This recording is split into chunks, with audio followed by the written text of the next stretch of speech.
We are your favorite YouTubers, Francisca Cruz and Maria Triviño. And the video of today is a booktube about the tale The Masque of the Red Death, right?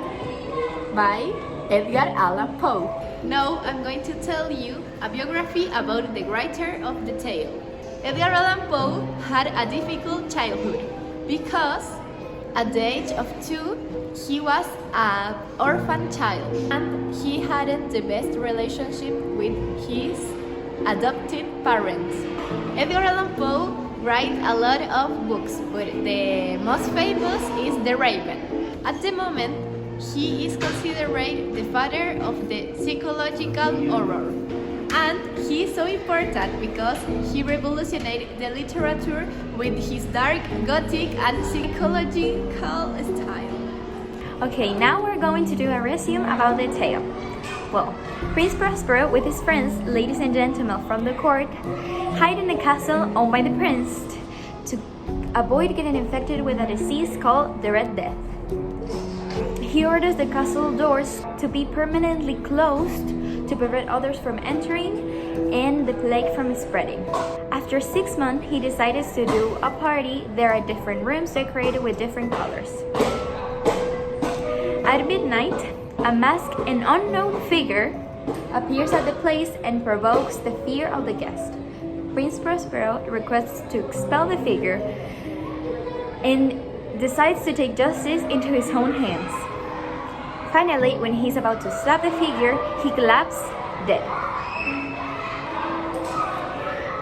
The guests, when facing the figure, they unmask it and discover there's nothing underneath. And they discover that it's a disease-made person.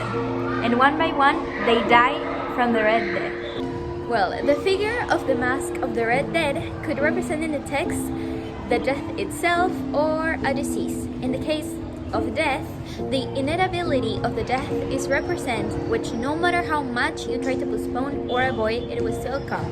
Also, within the context of the epoch, there was a great fear of death, like in the actual word.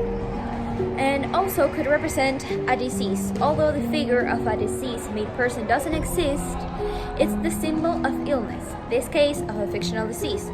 But the story represents the fear of a plagues and diseases of the epoch and also in the actual world. Well, our recommendation of this tale is that you must read this book because it's so good. And it's really interesting to read. Also, the story of this book makes you think a lot of things about the real life, like epidemics and disease. And it's a scary book. It's one of the best stories of Edgar Allan Poe. We give 5 stars of 5 stars to the book. And goodbye. Thank you for listening and watching us. Bye bye.